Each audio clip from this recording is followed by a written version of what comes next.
여러분 안녕히 주무셨습니까? 참 좋은 아침입니다. 우리 2016년 12월 2일 금요일 말씀으로 드리는 오늘의 번제 함께 합니다.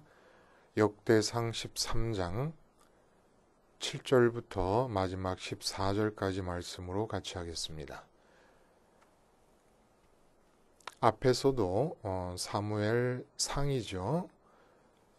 봤던 내용입니다만은 아주 인상적이지요. 다시 한번 읽겠습니다. 시작. 하나님의 궤를 새 수레에 싣고 아비나답의 집에서 나오는데 우사와 아히오는 수레를 몰며 다윗과 이스라엘 온 무리는 하나님 앞에서 힘을 다하여 뛰놀며 노래하며 수금과 비파와 소고와 재금과 나팔로 연주하니라. 기돈의 타작마당에 이르러서는 소들이 뛰므로 우사가 손을 펴서 궤를 붙들었더니 우사가 손을 펴서 궤를 붙들므로 말미암아 여호와께서 진노하사 치심에 그가 거기 하나님 앞에서 죽으니라. 여호와께서 우사의 몸을 찢으셨으므로 다윗이 노하여 그곳을 베레스 우사라 부르니 그 이름이 오늘까지 이르니라. 그날에 다윗이 하나님을 두려워하여 이르되 내가 어떻게 하나님의 궤를 내 곳으로 오게 하리요 하고 다윗이 궤를 옮겨 자기가 있는 다윗성으로 메어 들이지 못하고 그 대신 가드 사람 오벳 에돔의 집으로 메어 가니라. 하나님의 궤가 오벳 에돔의 집에서 그의 가족과 함께 석 달을 있으니라.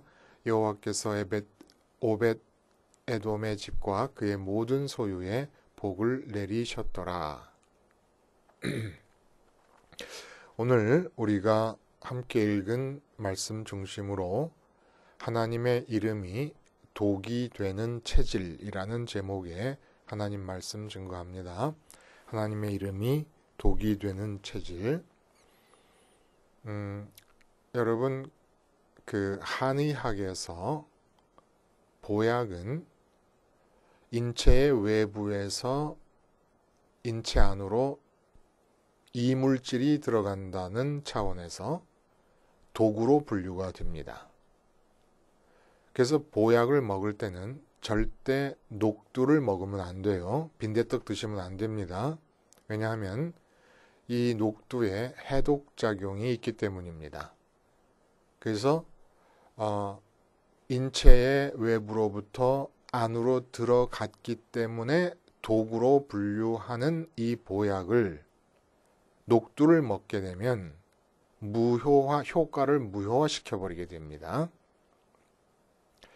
그래서 어떤 그 보약이 인체 안으로 들어가서 보약이 되느냐 독이 되느냐라고 하는 것은 약재가 어떠하느냐 하는 것이 우선 중요하고, 두 번째로 중요한 사실은 그 사람의 체질이 과연 그 이물질을 보약으로 흡수할 것인지 독으로 흡수할 것인지를 결정짓는다는 것이 중요합니다. 예를 들면 인삼 같은 경우, 특별히 몸에 열이 많은 사람이 있어요. 이런 경우에는 인삼을 먹으면 머리가 빠개지는 것 같은 증상이 나타나기 시작을 합니다. 이건 진짜 안 좋은 거예요. 그래서 감기 들어서 몸에 열이 있을 때는 절대 인삼을 먹으면 안 돼요. 그리고 가장 대표적인 보약의 대명사라 할 수 있는 게 녹용 아닙니까? 이 녹용은 얼마나 이 몸에 좋은 겁니까? 원기 회복과 면역력 증가에 탁월한 효과를 보이고 있는 것이 아주 증명이 된 거예요. 그리고 저도 녹용이 잘 맞습니다. 근데 네 개의 체질이 있잖아요. 그 네 개의 체질이 있는 중에 녹용이 제일 잘 맞는 사람이 태음인이에요. 태음인. 가장 큰 효과를 볼 수 있습니다. 그리고 소음인에게도 도움이 꽤 많이 된다고 합니다. 그리고 소양인에게도 어느 정도는 효과가 있다는 거예요. 그러나 태양인일 경우에 녹용을 복용하면 제일 먼저 나타나는 일이 불필요하게 감당하지 못할 정도로 살이 찝니다. 이렇게 여러 가지 부작용이 이 살찌는 일로부터 시작해서 나타난다는 거예요. 이와 마찬가지로 하나님의 이름, 이거 어마어마한 거 아닙니까? 하나님의 이름이라는 게 하늘에 계신 하나님을 가리키는 이 땅의 유일한 표시, 이게 하나님의 이름이에요. 여호와 하나님이라고 하는. 근데 이 여호와 하나님의 이름도 우리 인간 안에 있는 것이 아니기 때문에 보약이 인체 외부로부터 안으로 들어가는 것과 마찬가지로 그 하나님의 이름을 내가 받아들여서 입으로 하나님의 이름을 부를 때 내 체질이, 내 마음의 체질이 그 하나님의 이름과 잘 맞지 않을 경우에 상상할 수 없는 도구로 작용을 한다는 겁니다. 그러니까 함부로 하나님의 이름을 부르는 것은 마치 몸에 열이 많은 사람이 인삼을 날마다 대놓고 먹는 것과 똑같은 것이라는 겁니다. 이 이야기를 오늘 본문이 우리에게 해주고 있는데 사실 하나님의 이름에 관한 언급은 없고 하나님의 법궤를 옮기는 일에서 나타난 불상사를 이야기하고 있습니다. 근데 여호와 하나님의 법궤는 어제 말씀드린 대로 그 법궤의 구조는 그대로 모든 인간의 마음을 드러내서 우리 눈앞에 펼쳐져 보여준 형상이에요. 즉 육명체의 상자로 되어 있습니다. 상자로 되어 있다는 것은 그 안에 무엇을 담도록 되어 있다는 거예요. 이것은 믿지 않는 모든 사람의 마음도 다 똑같이 이렇게 생겼다는 거예요. 그리고 그 위에 속죄소라고 이름을 붙인 뚜껑이 있습니다.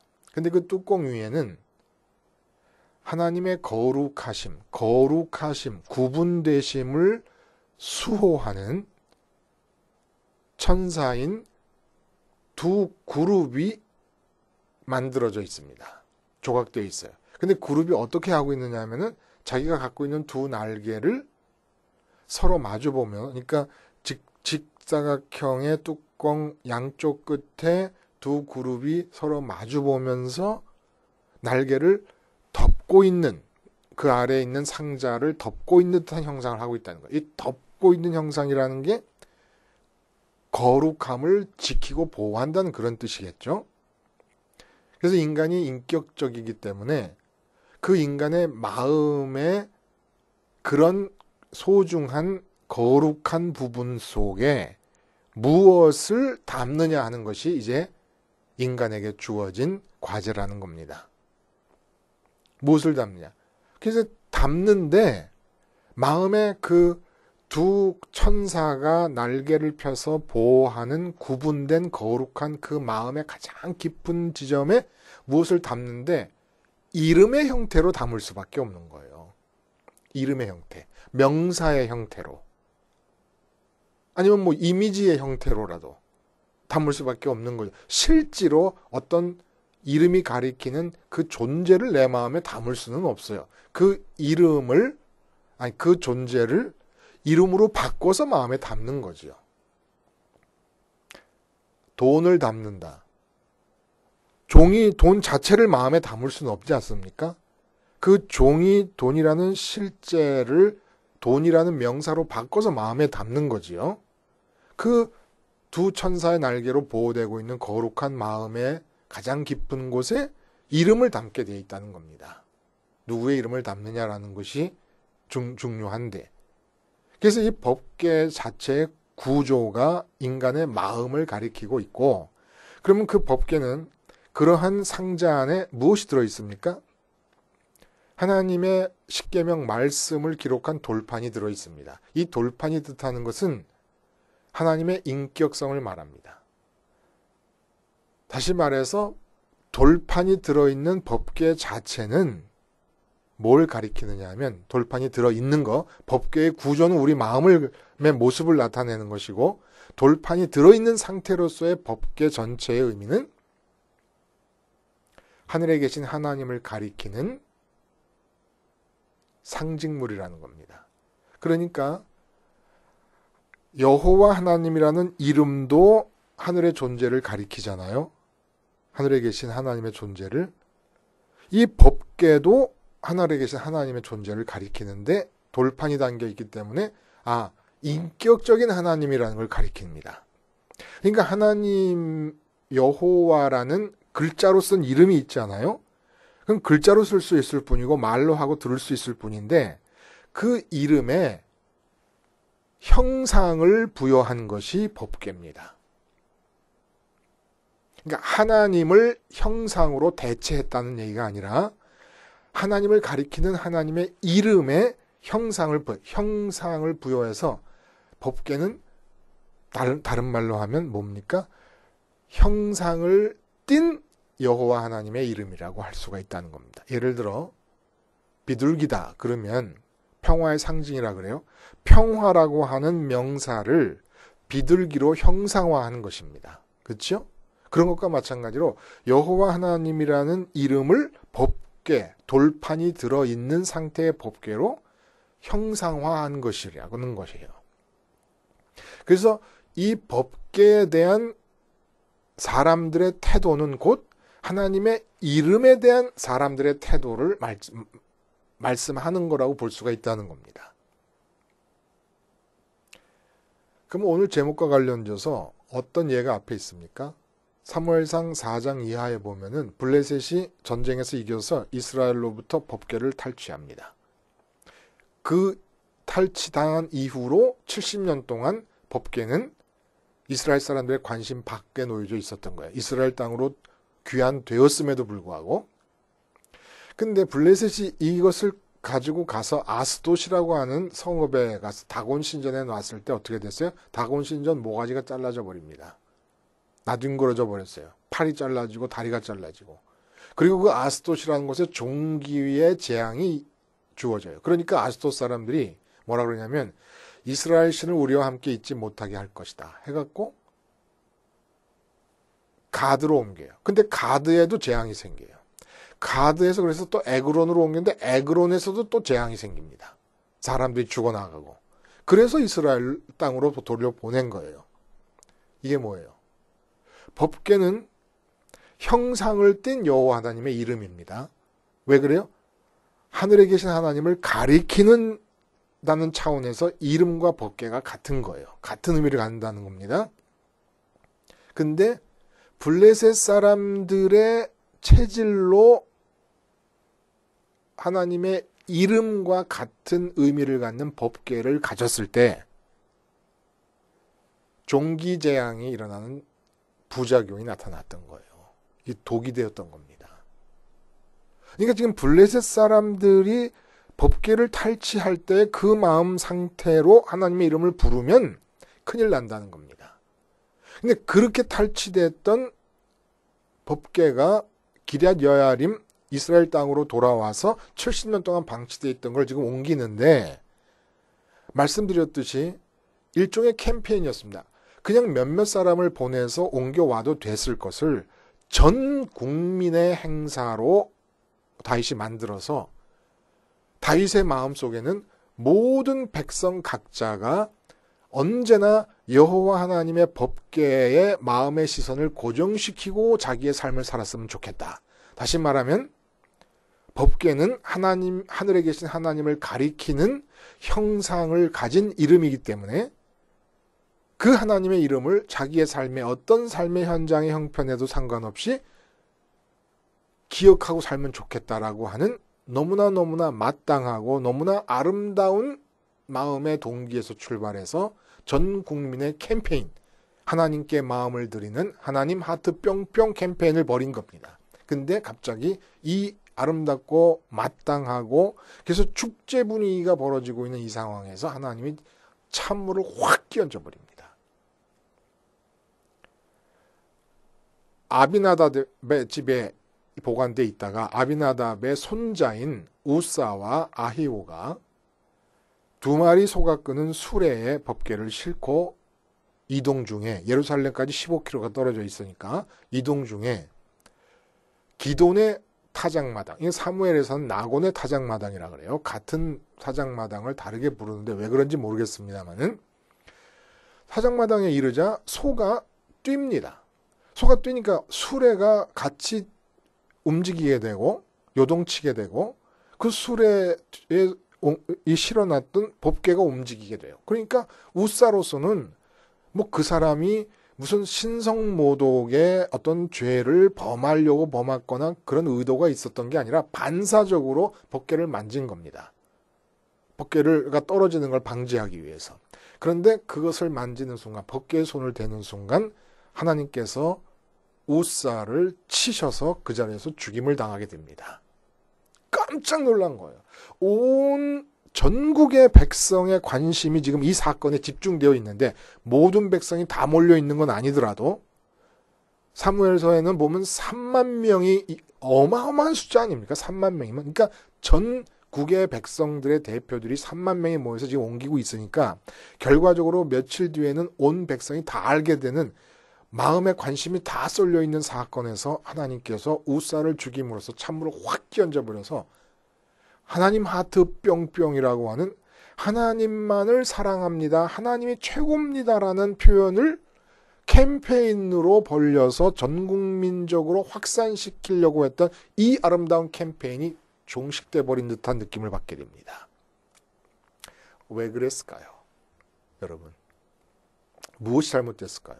여기서 한 가지 우리가 짚고 넘어갈 일은 타작마당에서 소가 뛰었다는 얘기는 히브리어 샤마트라고 하는 단어인데 걸려 넘어질 뻔하다 이런 뜻입니다.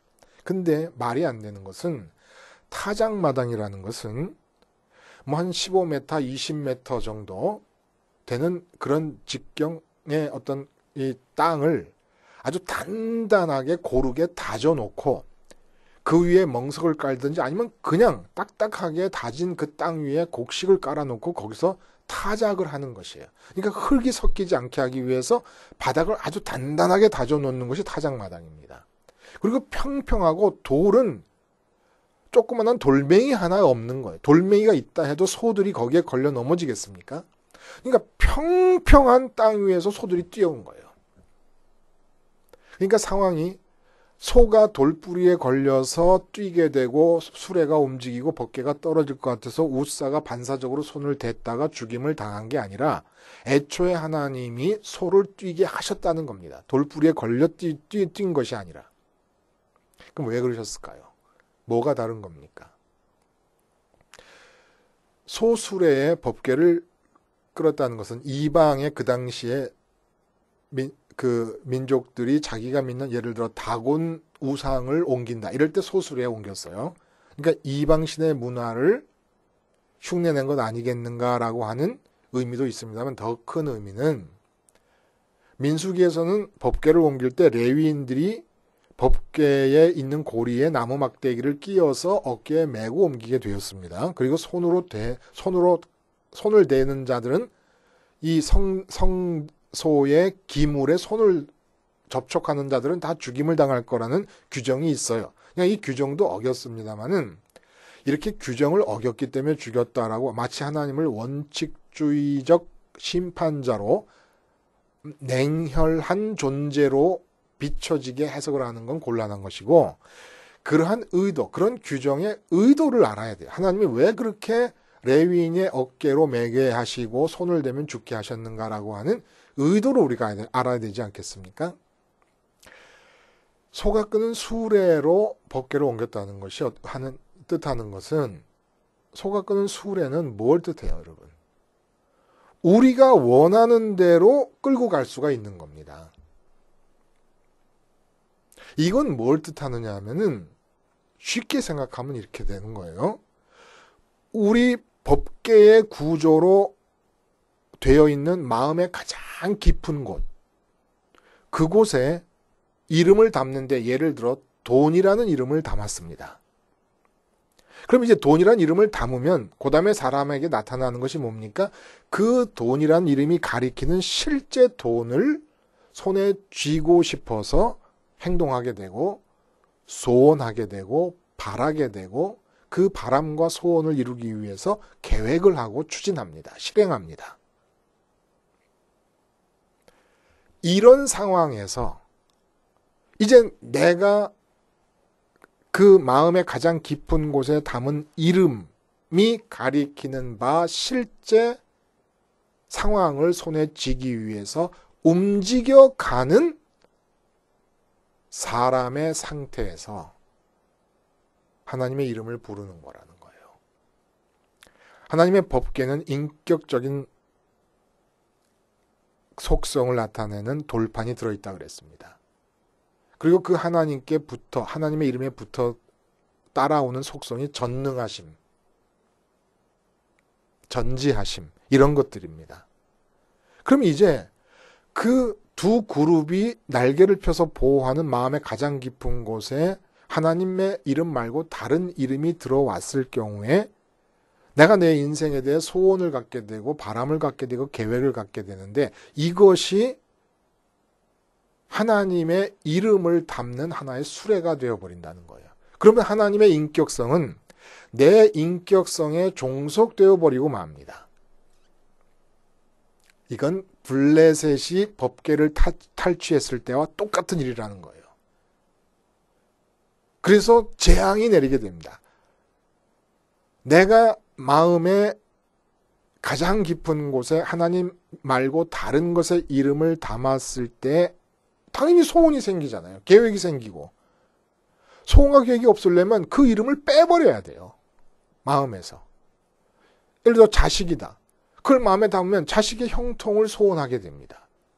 그럼 자식의 형통을 소원하는 그 상태가 하나님의 이름을 담는 수레가 돼버리는 거예요. 내가 마음대로 이끌고 있잖아요. 그럼 마음대로 이끄는 수레에다 하나님의 이름을 담는 게 돼버린다는 겁니다. 이 상태가 온 백성에게 다 노출이 되고 전달이 돼버리면 블레셋에서 일어났던 일이 이스라엘 내에서도 그대로 일어나게 돼버립니다. 그래서 웃사를 죽인 거예요. 웃사가 전 이스라엘에게 내릴 재앙을 웃사를 죽임으로써 중지시킨 것입니다. 깜짝 놀란 거죠. 다윗도 깜짝 놀라고 모두 깜짝. 다윗은 개인적으로는 올바른 하나님의 신앙을 갖고 있어도 자기와 같은 신앙을 전 국민적으로 확산하기 위해서는 법궤와 성막이 중심에 서야 된다는 걸 알았어요. 그러나 70년 동안 법궤가 방치되어 있다는 것을 방치되었다는 사실로서 우리가 알 수 있는 것이 뭡니까? 다윗에게도 태어나서부터 지금까지 법궤가 상식적인 수준에서 하나님을 가리키는 상징물이라는 것은 알았지만 성막의 기구들과 법궤 등등에 관한 이 모든 것들에 대한 교육을 받아본 적이 없는 겁니다. 어떤 의미를 갖는 건지를 몰랐던 거예요. 제대로. 한마디로 생활을 할 수 있을 정도로 지식이 없었던 겁니다. 올바른 신앙을 갖고 있어서도 전 국민에게 확산시키기 위해서는 성전을 보게 해야 되는데, 성막을 보게 해야 되고 법궤를 보게 해야 되는데, 법궤가 뭘 뜻하는지 어떻게 관계를 맺어야 되는지에 대한 교육을 받아본 적이 없다는 거예요. 이게 체질이 돼버렸다. 다시 말해서 두 그룹이 날개를 펴서 보호하는 마음의 가장 깊은 곳에 하나님의 이름 말고 다른 이름이 들어와 있는 상태의 체질, 이 체질로 하나님의 이름을 부르고 하나님의 이름과 같은 동격인 법궤를 바라보고 있을 때 블레셋에서 일어났던 재앙이 나타난다는 거예요. 그러니까 우리식으로 말하면 이런 거예요. 내 마음의 그 두 그룹이 날개로 보호하는 거룩한 마음의 가장 깊은 곳에 돈을 담고 있다. 그래서 하나님께 나와서 사업이 잘 되게 해달라고 기도를 한다. 이게 바로 시지프스의 저주라는 겁니다. 하나님의 이름에 따라붙는 게 전능하신 하나님, 전지하신 하나님, 사랑의 하나님이에요. 그러니까 마음 가장 깊은 곳에는 돈을 향하여 돈 하트 뿅뿅 하고 있으면서 돈 하트 뿅뿅의 마음으로 내 맘대로 계획한 삶에 하나님의 이름을 실은 겁니다. 그렇게 돼버리고 나면 하나님의 이름이 갖는 속성들이 있잖아요. 전능하시다라는 거. 그것은 하나님이 전능하시다고 내가 굳세게 믿으면 믿을수록 내 삶에서 평안을 깨트리고 지독한 저주의 삶으로 빠뜨립니다. 왜 그런가 하면은 전능하심을 믿고 있기 때문에 마음 깊은 곳에 담고 있는 돈이라는 이름이 가리키는 실제 돈을 버는데 하나님이 크게 역할을 할 거라고 믿게 되기 때문에 하나님을 붙잡고 돈 주세요, 돈 주세요. 형통 주세요, 건강 주세요, 내가 원하는 소원을 이루게. 그래서 자꾸 목사님들이 비전을 가져라, 비전을 가져라. 이것은 시지프스의 저주의 삶으로 들어가라는 얘기가 똑같다는 거예요. 내가 비전을 갖고 있으면 하나님의 이름에 달라붙는 속성은 전능하시기 때문에 하나님께 잘 보이면 얼마든지 내가 원하는 소원을 이룰 수 있다. 이게 저주가 아니면 뭡니까? 그래서 끊임없이 새벽 기도하고 금식 기도하고 철야 기도하고 기도원에 가서 40일 금식 기도하면서 내가 원하는 것을 간구합니다. 이건 지옥 중에 이런 지옥이 없는 거예요. 언젠가도 말씀드렸지만 40일 금식 기도 끝에 사업이 잘 됐다면 그 사업은 기도의 응답이 아니라 하나님이 선민으로 붙잡고 가시는 것을 포기하셔서 내리는 저주인 줄 아세요. 사업이 마음에 걸려서 40일 금식 기도를 하러 올라갔으면 기도의 제목은 내 마음에 두 천사가 날개로 덮고 있는 가장 깊은 곳에 깊이 자리 잡고 있는 돈이라는 놈을 빼버리는, 돈이 마음속에 담겨있는 그 상태가 십자가에서 죽어버리는 기도를 드려야지. 하나님의 이름을 붙잡고 그 하나님은 전능하신 하나님이니까 내가 아무리 어렵더라도 이루지 못하실 일이 없으니까 40일 금식 기도하면서 하나님께 내가 만들어 놓은 수레에 올라타시라고 강요하는 것은 재앙의 길을 독촉하는 것이다 이겁니다. 하나님의 이름을 입으로 부르면 부를수록 내 삶은 재앙으로 가득 찹니다. 평안이 없습니다. 그러니까 맨날 쭈그러뜨리고 기도한다 그래요. 금식한다 그러고 철야한다 그러고 맨날 한다 그래요. 마음의 깊은 곳에는 하나님 이름이 아니라 다른 이름이 들어있고. 그럼 어떻게 해야 됩니까? 레위인이 메고 간다는 게 어떤 의미예요? 레위인이 메고 간다니까 레위인이 원하는 대로 메고 갑니까? 모세가 이동할 때 이 규정을 주셨는데, 법궤 운반의 규정을 주셨는데 모세가 움직이는 대로 움직였어요. 근데 모세는 어떻게 움직입니까? 하나님이 가라 하시면 가고 서라 하시면 섰어요. 뜻하는 바가 뭐예요? 레위인이 메고 가지만 사실은 레위인 자신이 수레예요. 법궤가 시키는 대로 가는 겁니다. 법궤가 하나님의 이름을 가리키니까, 하나님을 대표하는 것이니까 우리 마음의 가장 깊은 곳, 두 천사가 날개를 펴서 지키는 거룩한 장소에 하나님의 이름이 들어오면 내 생각도 내 언어도 내 육체도 하나님의 뜻이 이루어지는, 하나님을 태우고 다니는 하나님의 수레가 됩니다. 하나님이 시키는 대로 이끌려가는 수레가 돼야 된다는 거예요. 근데 우리가 소수레로 하나님의 이름을 담게 되면 내가 이끄는 대로 움직이는 내 인생의 수레에 하나님의 이름과 그 이름에 붙어있는 전능과 전지하심이라는 속성을 가진 하나님을 끌어들여서 종속시키는 게 돼버리니까 캠페인이 이렇게 돼버리면 블레셋에서 일어났던 일이 재현되는 것이 돼버립니다. 하나님 끊어버리시는 거예요. 다윗의 그 귀한 의도가 올바로 성취되게 하기 위해서 하나님께서 우사를 치시고 캠페인에 참을 끼얹어 버리시고 3개월 뒤에 올바른 방식으로 법궤를 운반하도록 하신 것입니다.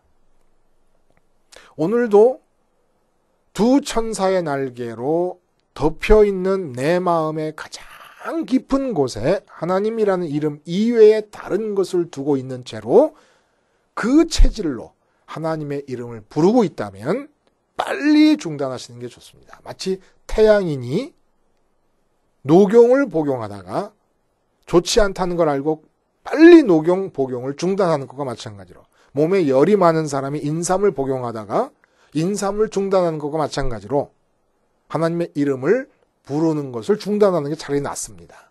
그럼 어떻게 해야 되느냐? 우리 모두가 사실은 하나님의 이름을 부르기에 맞지 않는 체질의 사람들이에요.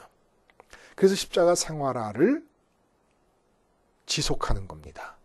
십자가를 기억하고 십자가에서의 죽음을 고백하는 것이 끝나는 순간, 그 순간 우리의 체질은 하나님 이름이 독이 되는 체질로 바뀌어버리고 내 마음의 가장 깊은 그곳에는 어느덧 하나님의 이름이 아니라 다른 세상 가치들의 이름이 들어와 있게 됩니다. 십자가를 놓치는 순간, 십자가 생활화를 통해서 우리의 이러한 하나님의 이름이 독이 될 수밖에 없는 체질이 억눌림을 당하는 이 일이 지속되어야만 하나님의 이름은 우리에게 평안의 근거요, 복락의 근거요, 행복의 근거가 될 수가 있습니다. 기도하시겠습니다. 하나님 아버지, 이 세상에 입에 담을 수 있는 명사 중에 하나님 여호와라는 명사보다 더 값지고 귀한 명사가 어디 있겠습니까? 우리는 이 하나의 이름만으로 세상을 살고 우리에게서 일어나지 못할 일이 없음을 압니다. 그러나 우리의 수레에 하나님을 태우지 말고 하나님이 나라는 삶 전체를 수레로 삼으실 수 있도록 십자가를 생활화하게 해 주시옵소서. 예수님의 이름으로 기도하옵나이다. 아멘.